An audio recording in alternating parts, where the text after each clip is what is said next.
then she took half of what was hers.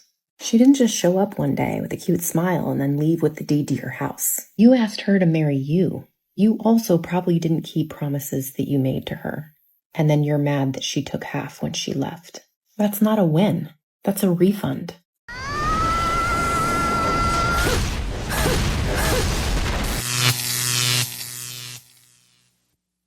Welcome to The Wall. In today's video, we'll dive into several shocking stories about divorced women. From one who asks her husband for forgiveness after ruining their marriage because of her addiction, to another who publicly shamed him all over the internet, and one who now tries to paint her ex-husband as a bad man, just because of normal relationship conflicts. Get ready, because today we're going to reveal the other side of divorce. I'm not asking for anything but your like. It really helps push the content forward. Drop a comment with your experience and wisdom. We always pin the best one for the community. Subscribe, and without further ado, let's get started. This is your friendly reminder that if you're in a marriage where your husband's an asshole and he's not supportive and he doesn't give a shit about your feelings, divorce his ass. Divorce his ass. It'll be the best thing that ever happened to you. And before rumors start flying around, this has nothing to do with my marriage now and everything to do with my first husband. That man was an asshole when I was with him. He's an asshole to this day. He'll be an asshole to the day you put him in the ground. Okay. Today we were at our son's 5th grade graduation. A slideshow pops across. There's a picture of our son in this little crab outfit that he wore in the hospital when he was first born. And I was sitting there thinking, I don't even remember most of my 5th graders' newborn days. And you want to know why? Because I was in the pits of hell in postpartum depression, and the husband I had at the time did not give a shit. He didn't care at all. 4 days postpartum, 4. I had fractured my tailbone in labor. I was sitting on a pillow. My milk had come in. I was engorged. I was in lots of pain. Members of our church did a meal train for us. They brought over food. He's in the kitchen heating some up. I put the newborn baby and our other son to bed. I was in the living room, just on the couch to eat at the coffee table. I walk in the living room, sit down in front of the recliner, hook up my breast pump, and start pumping milk. We'll remember this until the day I die. He slammed his fork on his plate and he said, "Can you not go somewhere else to do that? I'm trying to eat and you're grossing me the fuck out." Sorry.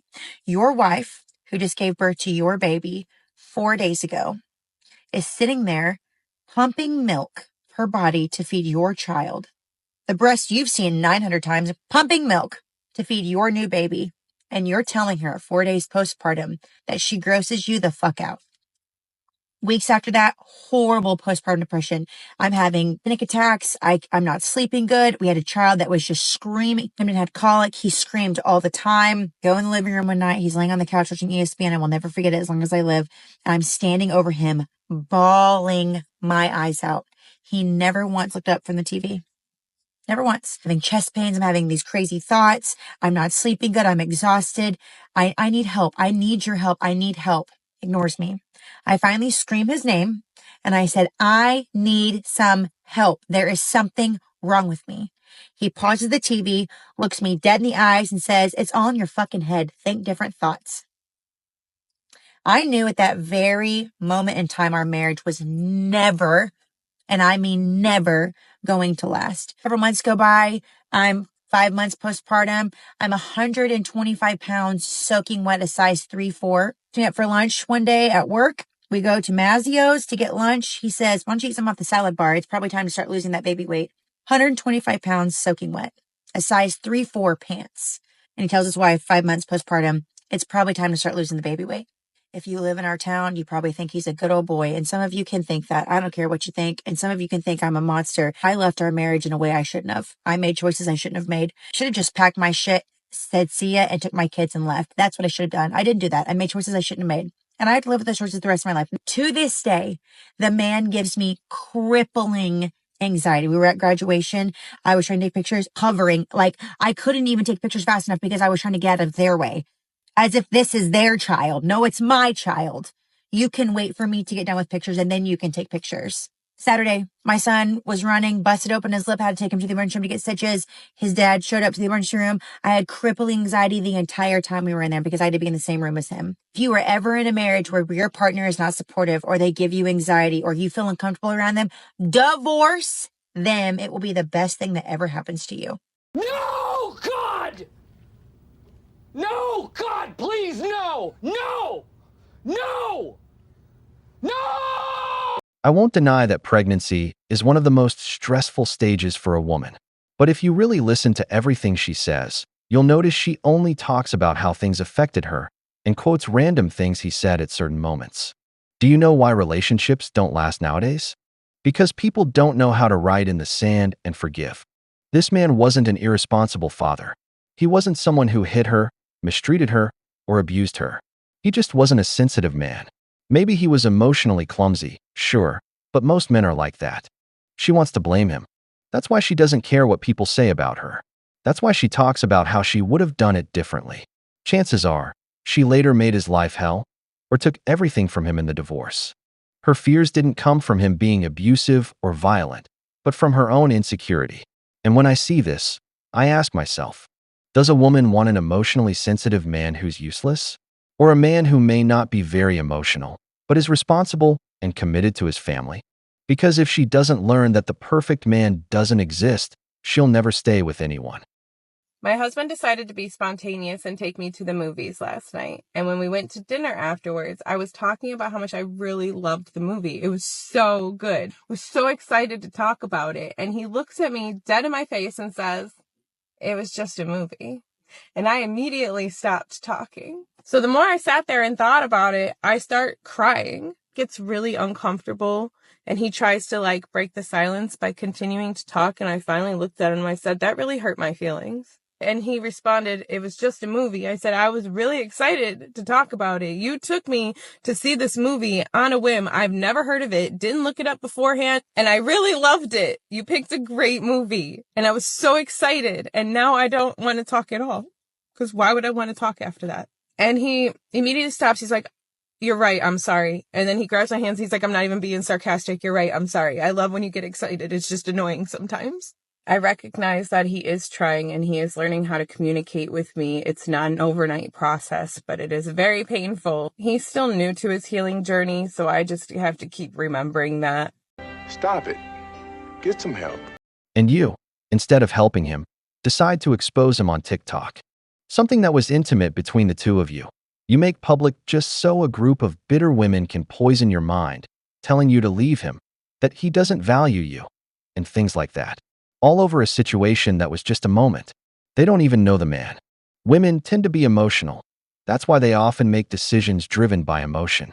Men, on the other hand, are more rational, colder. If a man acts based on emotion, the world eats him alive. We don't know how that conversation started. We don't know what kind of movie they were watching. Maybe it was a fantasy story, and she was talking about something that made no sense. He simply gave a rational response. It's just a movie. But she took it the wrong way, emotionally. And when he realized it, he apologized. That man was willing to improve. But she took that moment of vulnerability, something that should have stayed between them, and used it to expose him publicly. And then people wonder why men shut down emotionally. You are correct. There is hatred here, but it's not for me. It's for himself. He hates my joy and excitement because he has nothing to feel joyful or excited about. And that's exactly what I said to him after he said it was sometimes annoying. The comments were not surprising. I actually almost didn't read them because I knew exactly how they were going to go. I started my healing journey in August of 2022. In the first year of my healing journey, I crashed out at least 2 to 3 times a month. And he was there to take the beating every single time. When you start healing and reconnecting with your higher self, your brain thinks it's in danger and it starts to project and deflect to whoever is closest to you. In my case, it was usually my husband. And now in his case, it is me. If I didn't feel like he was trying, I would not be here. I am secure in myself enough to know that I can make it on my own if I have to. I advocate for myself 100% of the time. 3 years ago, he wouldn't have even known that that upset me. And yesterday, he had to sit in that discomfort. Oh, and also, most women don't recognize when these red flags happen. So it is great when you point them out in the comments in a very respectful way. I love how most of you did it. However, the ones who are saying you should just leave him, we met in 2007. We have 3 kids together. A lot of our life is very intertwined. You can't just go. You have to plan things. God damn it! You can't make this shit up! I want you to really notice this because it deeply angers me. Women go through a lot of emotional mess, and the man stays, standing firm through every stage. She even says, I started healing in 2022. Now do the math. All those years before that, that supposedly unemotional man was there, enduring it, being her rock. Can you imagine what this woman's life would have been like with a sensitive, emotional man like the one she says she wants now? They probably would have split up years ago. But no, he was strong. He was her support. And now that she says she's healed, suddenly she no longer wants a strong or stoic man. Now she wants an emotional one. And the worst part? The comments from other women are all telling her to leave her husband, the father of her 3 children, the man who stood by her through her best and worst moments, who cared for her, supported her, provided for her. Instead of standing up for her husband, she throws him under the bus, blames him for her problems. And then you understand why so many men don't feel valued in their marriages. Because one single mistake can erase all the years of good they did for their family. Women. Hi, my name is Katie, and I'm more than just an alcoholic, but today I have been sober for 304 days, also known as 10 months. It's a great day, and I'm super proud of myself for getting here. But before I lead into the topic of this video, PSA, it will be emotional. It will be long. I don't know how long. We'll find out. And some of you may think to yourselves, why would you ever choose to talk about this on your 10-month celebratory video? Because even at 10 months sober, this is something that affects me every day. Probably will for the rest of my life. And it should. I had somebody reach out and ask me if I could talk about what it is like to be married to an alcoholic from the spouse's perspective. I have a lot of spouses of alcoholics on here, or ex-spouses of alcoholics on here, and I get messages saying that I have helped them understand. And that's what I want. I really want. I think some of these videos have helped my ex understand.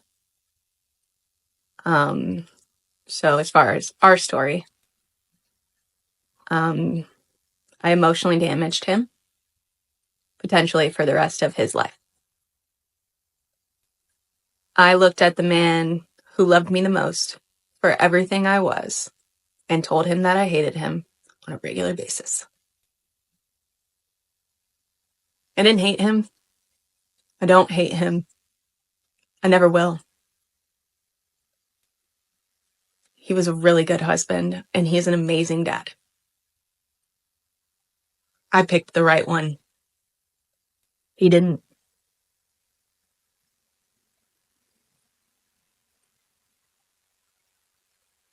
The woman that he is no longer married to is not the woman that he married.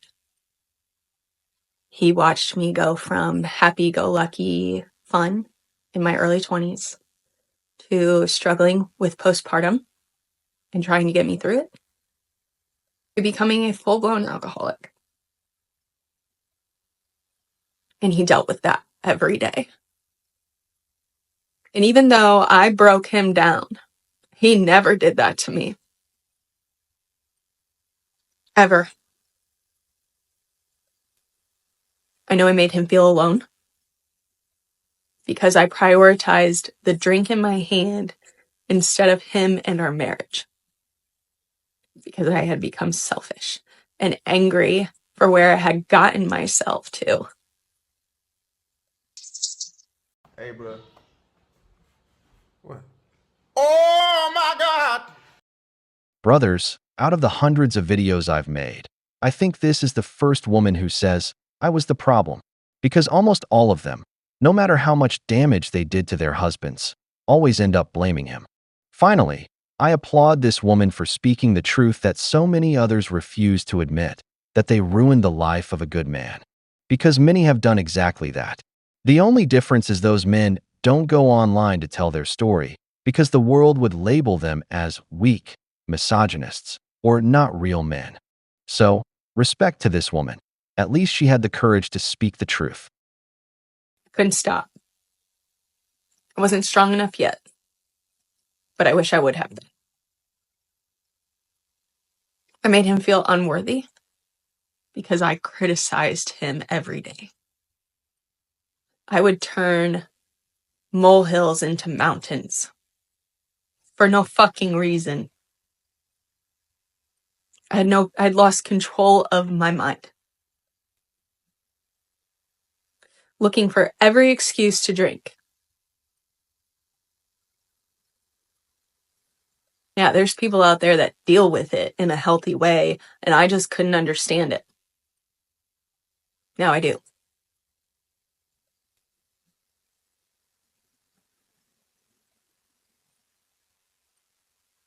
The blame I placed on him for everything. No. When you're repeatedly saying things that you get sober and realize you didn't mean, unfortunately, do not go away. It doesn't just reverse the damage you've done. I know that. Do I wish I could? Yeah, I say that a lot. If I could go back 10 years and do it all differently, I would. I'd still marry him. But I would have done my best to not have turned into who I did. Being married to somebody who is in active addiction feels helpless, I'm sure. You can only do so much. They have to want it themselves. I didn't want it yet. I was doing everything in my power to get him to leave me so that I didn't have to. And I did anyways. Gave up.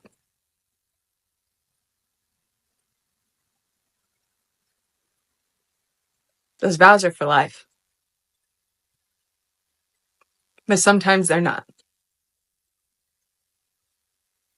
But sometimes there's things you could have done to make sure that it was. And I didn't do those things. Some time ago, I shared a statistic about alcohol consumption, and I want you to remember it. Alcohol-related deaths among women increased by 34%. That's a much higher increase compared to men, 7.1% versus 4.2%. In 2023, 8.3% of all American women aged 12 and up, that's around 12 million women, met the criteria for alcohol use disorder, AUD. 45% reported drinking in the past month, and 13.8% engaged in binge drinking, meaning 4 or more drinks in a single occasion. Many of these women are married. So imagine how many men have to carry the financial burden, deal with verbal abuse, and live with an alcoholic partner. The situation gets even worse when children are involved. These fathers have to protect their kids from a mother under the influence, emotionally unstable, or even violent. This is a fact you won't hear a feminist talk about.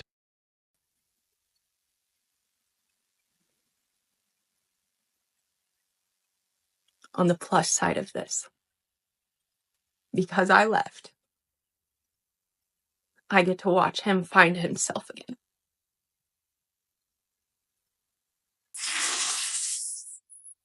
That's all I want for him. He's a good person. He's funny. He could always make me laugh. But towards the end, I wouldn't allow it to. Even though he was funny, I wouldn't allow him to make me laugh. I couldn't. I think I made him feel dumb.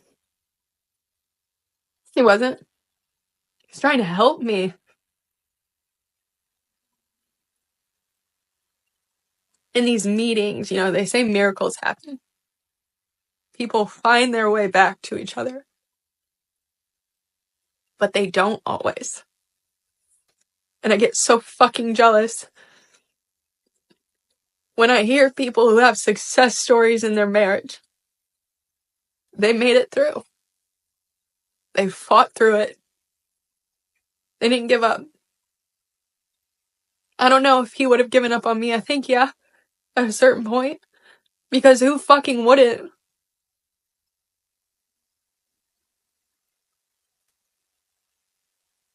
Yeah, I regret it. I do. I want him back. He knows that. I get it. How could you ever trust that I won't go back there? Can't. I will continue to show him.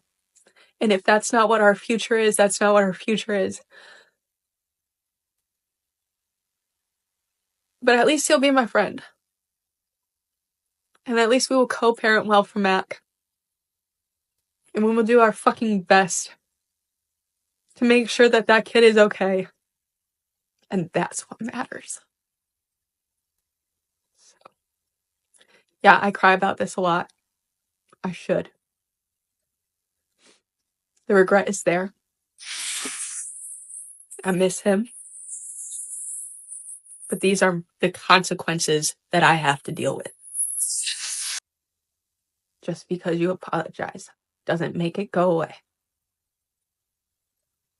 That's okay. That's it. That was a lot. Anyways, I hope that you all have an excellent Monday. Thank you for watching. I hope this woman manages to heal. I believe there are moments in life that you only get through when the pain forces you to change. I think her ex-husband no longer wants her to relapse. He sees her thriving, and maybe he doesn't want to go back to that. He'd rather close that chapter of his life and try to keep things peaceful. But this is what many men keep quiet about. They hold on until the very end, until they just can't take it anymore. We always hear women tell the story of the bad man, but never what they did. But what about you, men? Do you have a similar story you'd like to share? You're more than welcome to leave it in the comments. We've reached the end of the video, but before we go, the questions are for you. What do you think about women who leave their husbands for being emotionally clumsy? Have you ever been in a relationship with a mentally unstable woman? If you enjoyed the video, make sure to give it a thumbs up, subscribe to the channel, and hit the notification bell.